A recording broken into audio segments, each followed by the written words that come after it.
हो सकता है आज हम लड़ाई हारे हों, लेकिन युद्ध में जीत हमारी ही होगी।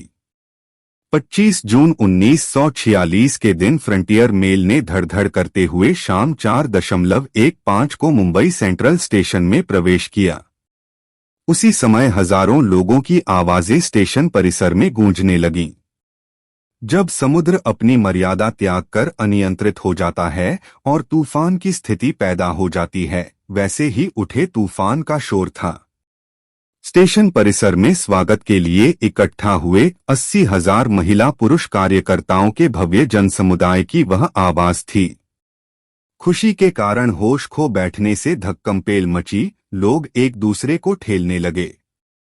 सुबह 7 बजे से भूख प्यास की परवाह किए बिना बैठे उस जनसमुदाय को अचानक अपने उद्धारक का एहसास हुआ और उनके चेहरे खिले हुए कमल की तरह दिखाई देने लगे।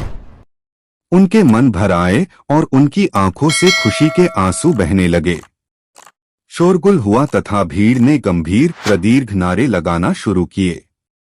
समता सैनिक दल के 5,000 तेजस्वी वीर, रेल पुलिस और उनके अधिकारी उस जनसमुदाय को व्यवस्थित करने में असमर्थ दिखाई दिए।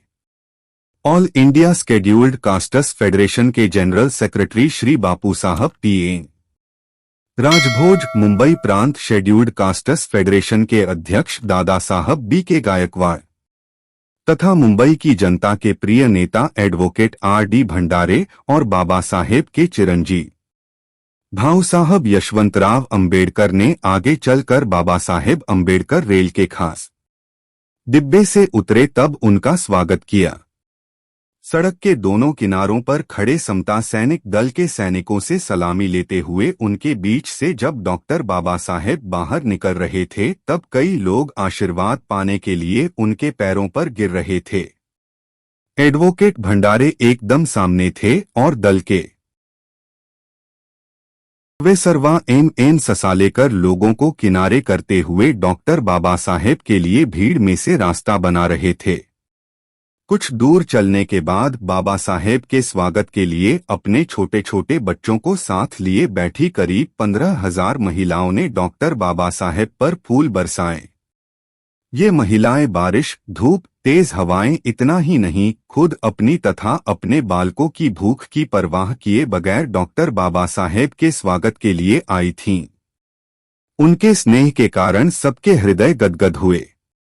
दुनिया के किसी भी भगवान के प्रति उसके भक्तों में नहीं होगी ऐसी भक्ति और स्नेह डॉक्टर बाबा साहेब के चरणों में होने का सबूत अस्पृश्यों ने दुनिया को दिया। डॉक्टर बाबा साहेब को उसी रास्ते से और आगे ले जाकर उसी समय वहां बनाए गए ऊंचे मंच पर बिठाया गया। कई फूलमालाएं उनके गले में पड़ी थीं तथा लोगों के बीच जैसे खुशी की लहरें उमड़ रही थीं। लोग कई प्रकार के नारे लगा रहे थे। उनमें प्रमुख थे अंबेडकर कौन है, दलितों का राजा है, अंबेडकर जिंदाबाद, थोड़े दिन में भीमराज, शेड्यूल्ड कास्ट्स फेडरेशन की जय हो, स्वतंत्र मताधिकार हासिल करो आदि।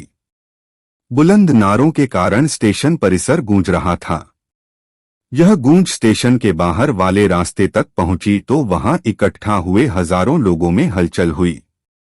बाढ़ के पानी की तरह लोगों का हुजूम सेंट्रल स्टेशन में घुसा तो स्टेशन तथा उसके आसपास का खुला हिस्सा पूरी तरह भर गया। स्टेशन के छज्जे, पुल के जंगले आदि पर लोगों की पहले से ही भीड़ थी।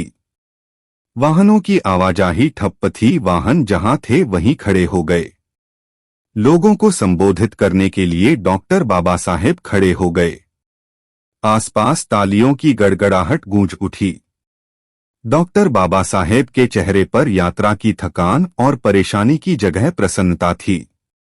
चेहरे के इर्द गिर्द प्रसन्नता की आभा फैली हुई थी। पहले उन्होंने मुंबई की दलित जनता की ओर से किए गए अभूतपूर्व स्वागत के लिए आभार व्यक्त किया।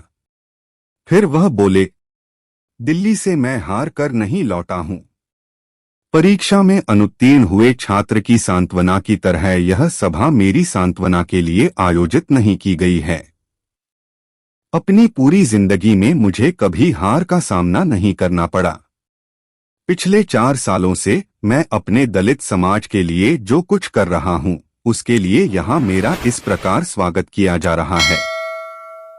यह बात मेरे दुश्मन और घर के भेदी जरूर याद रखें। तालियों की गड़गड़ाहट।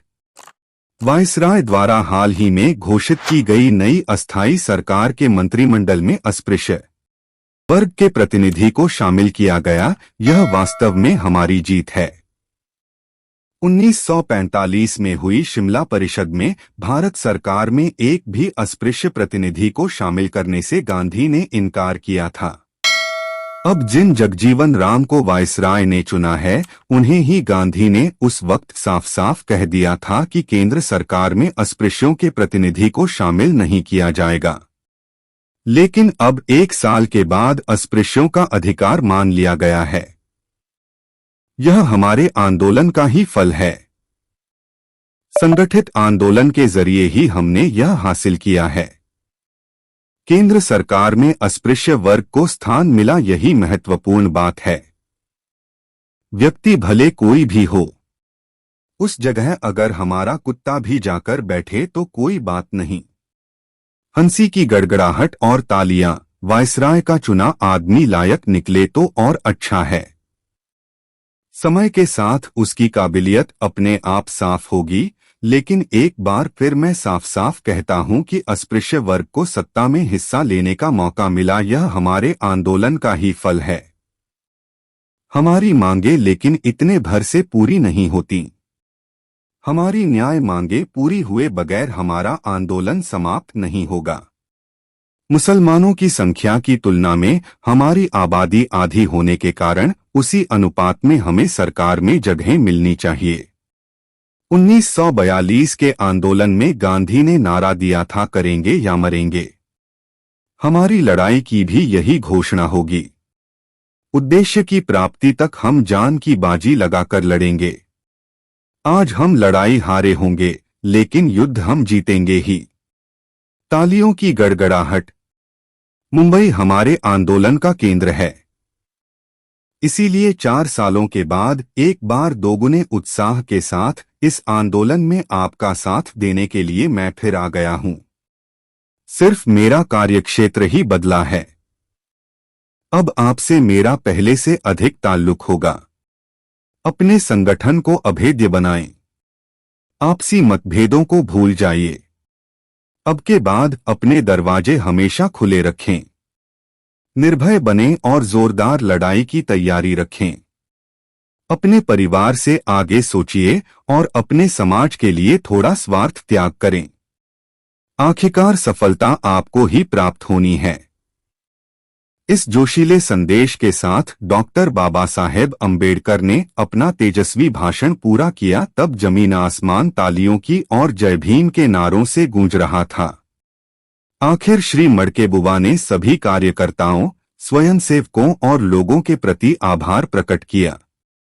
लोग आनंद भरे हृदय से अति प्रणित मन के साथ अपने अपने घर लौटे।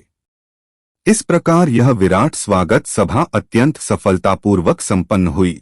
बहुजन मूल निवासियों को क्रांतिकारी जय भीम हम आपके लिए लाए हैं भारत का संविधान ऑडियो फाइल। अगर आप लोगों के पास संविधान पढ़ने का समय नहीं है तो आप लोगों के लिए अभी हम एक आसान उपाय लेकर आए हैं, भारत का संविधान ऑडियो फाइल। इस ऑडियो फाइल को आप लोग ज्यादा से ज्यादा लोग तक शेयर करें और ज्यादा से ज्यादा लोग तक ऑडियो फाइल पहुंचाएं। हम चाहते हैं कि बाबा साहब द्वारा लिखित भारत का संविधान समस्त भारत की 140 करोड़ जनसंख्या भारत के संविधान से अवगत हो और भारत का संविधान पढ़ाओ संविधान बचाओ महा आंदोलन भी आगे बढ़े। तो आप सभी से निवेदन है, इस बाबा साहब अंबेडकर के चैनल को लाइक करें, सब्सक्राइब करें और अपने सभी दोस्तों को यह वीडियो ज्यादा से ज्यादा शेयर करें। ज्यादा से ज्यादा लोग भारत के संविधान से अवगत हो। हम आपसे आशा रखते कि यह वीडियो आप ज्यादा से ज्यादा लोग तक पहुंचाएंगे। जय भीम, जय संविधान, जय मूल निवासी में आपका राजेश राठौर, गुजरात प्रदेश भीम आर्मी कार्यकारी अध्यक्ष।